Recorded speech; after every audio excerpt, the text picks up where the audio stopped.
From London, England, where the Queen lives. Recorded live from an underground bunker and packaged into an MP3 with a pretty little picture.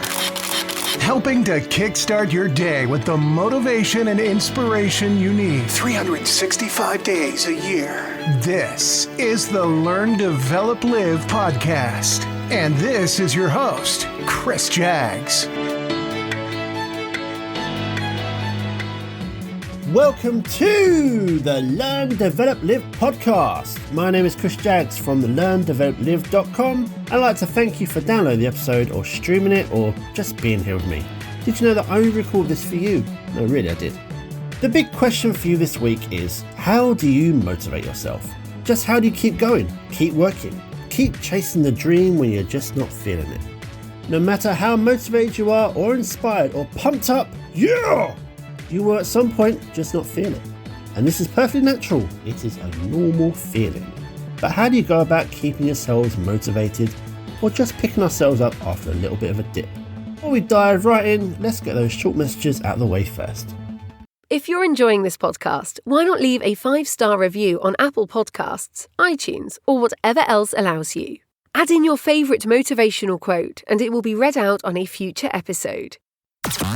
A, B, C, D, E, F, G. The Learn, Develop, Live podcast. Motivating you like letters motivate Sesame Street. Welcome back. Glad to see you here. Now, let's get right into this.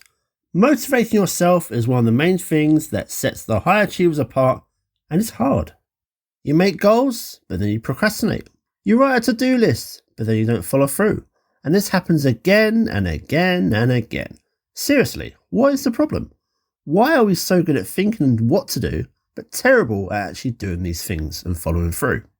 Motivating yourself is hard. Trying to sustain your drive through a task, a project, or even that career can sometimes feel like pulling yourself out of a swamp or by your own hair. Now, some people don't have any hair, but I would imagine it's quite hard to do. We seem to have a natural hate to be persistent, to have that persistent effort that no amount of caffeine or inspirational posters can fix. But effective self-motivation is one of the main things that distinguishes higher achieving professionals from everyone else. So how can you keep pushing yourself forward and onwards even when you don't feel like it? To a certain extent, motivation is very personal. What gets you going might not do anything for someone else. For some, whacking on your favourite tunes is more effective than knowing how amazing it will be to reach that final goal.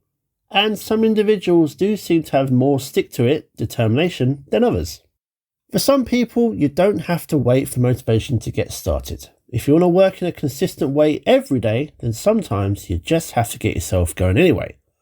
And the funny thing is that after you've worked for a while, things feel easier and, well, more fun. And motivation will soon catch you up. Many people have done research over the years, and much of that research has shown the same results, but there are several strategies that seem to work for most people. Whether they're trying to lose weight, save for retirement, implement a long, difficult initiative at work, if you've ever failed to reach an attainable goal because of procrastination or a lack of commitment, and who of us hasn't, maybe some of these suggestions could propel you forward. Number 1. Get positive. When do we procrastinate the most? When we're in a bad mood? I mean, it's not rocket science, is it? If procrastination is a mood management technique, like eating or taking drugs, then it's a bit of a short-sighted one. But we're most prone to it when we think it may actually help. Well, far and away, the most procrastination occurred among the bad moods where people believe their mood could be changed and who had access to fun distractions. Ooh, something shiny. What does the military teach recruits in order to mentally toughen them up? No, it's not hand-to-hand combat, it's actually optimism. So how do you get optimistic if you're not feeling it? Monitor the progress you're making and celebrate it. Too many people worry about what they haven't done but forget to look back at where they've come from so far. Number 2, design goals and not chores. Research has documented the importance of goal setting. Studies have shown, for example, that when salespeople have targets, they close more deals. And also that when individuals make daily exercise commitments, they're more likely to increase their fitness levels. Abstract ambitions such as doing your best are usually less effective, especially against something more concrete such as bringing in 10 new customers a month or maybe walking 10,000 steps a day. As a general rule then, any objective you set for yourself or agree to should be specific. Goals should also, wherever possible, trigger motivation, a want to chase that goal. The trick is to focus on the elements of the work that you may find enjoyable. Now, we've talked about New Year's resolutions before, and we always find that people who make resolutions at the start of January, that these were much more pleasant to pursue, say, taking on a yoga class or having a phone-free Saturday. These people were more likely to still be following through on them in March, especially compared to the people who chose more important but less enjoyable tasks like quitting smoking. Number 3. Find effective rewards. Rewards feel good, penalties feel bad, and that's why both can work well for motivating you. Research shows that rewards are responsible for 3/4 of why you do things. If where you work has a bonus scheme, you're more likely to work harder to hit those targets to get that bonus. The only problem with that is just how much the taxman will take at the end of it. You might promise yourself a nice little holiday for finishing a project or buy yourself a gift for losing weight. The trick though is to not rush what you're doing and leave yourself open to mistakes. An accountant who treats themselves to finishing an auditing project really quickly might leave themselves open to mistakes, while a salesperson focused on maximising sales rather than repeat business should probably expect some unhappy customers. Another common trap is to choose incentives that undermine the goal you've reached. If a dieter's prize for losing weight is to eat pizza and cake, then you are likely to undo some of that hard work and re-establish the bad habits that you may have lost.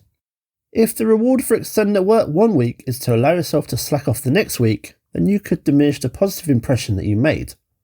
It's all about balance. Achieving that goal can sometimes license people to give in to temptation, which then goes and sets them back.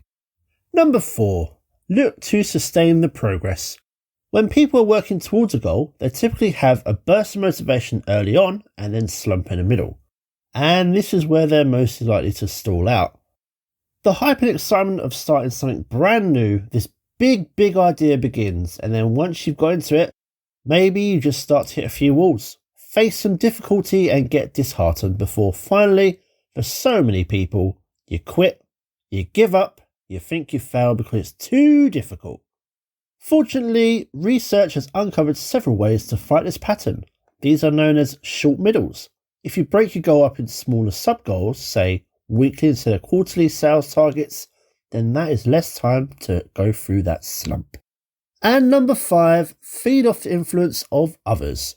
Humans are social creatures. We constantly look around to see what other people are doing, and their actions influence our own. Even sitting next to a high-performing employee can increase our output, but when it comes to motivation, this dynamic is more complex. When we witness a colleague speeding through a task that leaves us frustrated, we respond in one of 2 ways. Either we're inspired to try and copy that behaviour, or we lose motivation on the assumption that we can just leave the job for someone else to do. For some people, they never watch ambitious, efficient, successful co-workers as there's too much risk that it will demotivate them. Instead, they'll talk to their peers about what they're trying to accomplish with their hard work and why they would recommend doing it. Listening to what your role models say about their goals can help you find extra inspiration and raise your own sights. Hopefully, we can now understand how motivation works and in some cases, doesn't. Knowing how to motivate yourself is no easy thing, but learning what some of the triggers are for yourself will put you ahead of the game. You shouldn't try and hunt for motivation after you feel the loss of it. Sometimes motivation can become hard to find once it's gone, but if you use those triggers, the ones that work for you, it will find its way back to you. Whether it's a break from it all or a change in direction, whatever it is you're chasing is waiting for you to catch it up, and then you'll meet each other at the finish line after all those hurdles. The days of bad results are coming to an end and your next step is an easy one. Jump onto the Learn, Develop, Live calendar at ldlcool.com and book your time that's best for you. Let's talk about that pain or the issue that you got going on right now and what you want to do and how to work out just how you can catapult and launch yourself right into it all. I look forward to talking with you and hearing what you want to do with your life. But as for the podcast, thanks for joining me again, and I will see you in the next one. The Learn, Develop, Live podcast. 100% fat-free. Goodbye. What? It's over already? All over. Thank you for listening to the Learn, Develop, Live podcast. I hope you feel as warm, motivated, and fuzzy inside as I do. You can connect with Chris at learndeveloplive.com or on Facebook, Instagram, or Twitter. I won't say goodbye. I'll just say until we meet again. Until next time, join the motivation. Motivation.